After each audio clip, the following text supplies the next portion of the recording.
Hello mga Lodi, magandang araw po sa inyong lahat. Ayan po, ipapakita ko po sa inyo ang magandang paligid po dito sa Japan mga Lodi. Pero bago po yan ay magpapakilala po muna ako sa inyo. Welcome po sa aking Japlex Vlog po. Pasok po na ang ating intro. Ayan.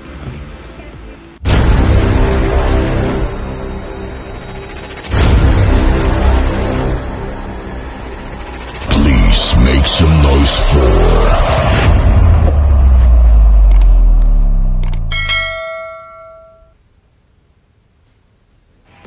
Ayan mga Lodi, sa mga hindi pa po nakapag-subscribe po sa aking YouTube channel po, mag-subscribe na kayo. Then pakiclick na rin po ang ating notification bell po na all para po lagi kayong updated po sa ating mga new videos po natin. And mag-shoutout tayo ngayon sa ating mga kaibigan na very supportive po natin na ating mga kaibigan. Shoutout ko po ang aking mga members po, nag-member po sa ating YouTube po natin. Si Maxel, si Lodi, si Elena, si Siaba, si Ma'am, si Ate Chisel Dani, si Ate Kimi, si Ate, lahat po ng YouTube, aking mga YouTube na kaibigan ko, nandiyan po nakasupport po sa akin. And syempre po ang Team Alex po, si Rose Vayodor po, taga Cebu. Shoutout sa iyo Lodi, Rose Vayodor. At si Helen Mancera, nandyan po laging nanonood sa atin. Sino ba ang mga shoutout natin? Mag-comment po yung iba para po ma-shoutout ko po ang inyong mga pangalan. Para meron po tayong remembrance pare-parehas po sa ating video. Para pagka napanood po natin yung video ko na to, someday po maalala po natin na ayan, dito pala ako sa sa video ni Alex Coresis po. Tapos biglang sumikat. Sana po mga Lodi. Ayun, salamat po sa inyong suporta po mga Lodi ha. At ipagpatuloy ko po ang ating video po dito. Ayan po ang magandang po dito.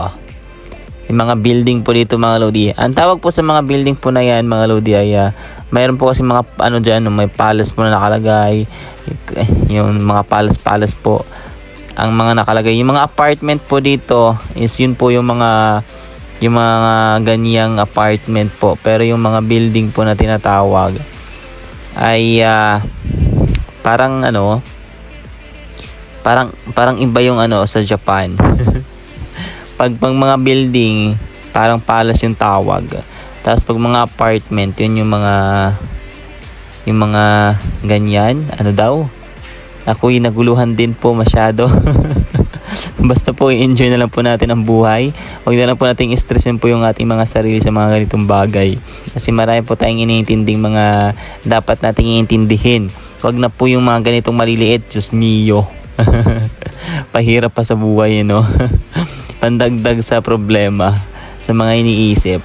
Ayan mga Lodi, huwag na po nating isipin yung mga maliliit na bagay po, okay? Yung mga dagdag problem lang po sa ating buhay. Yung mag-focus po tayo sa mga medyo malalaki po natin. Unti-unti po natin yung mga problems po natin.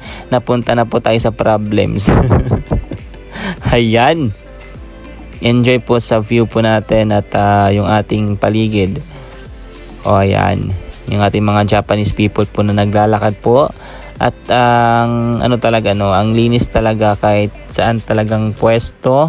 Ang Japan talaga ay tingnan mo naman 'di ba mga Lodi, ang linis po ng paligid 'di ba?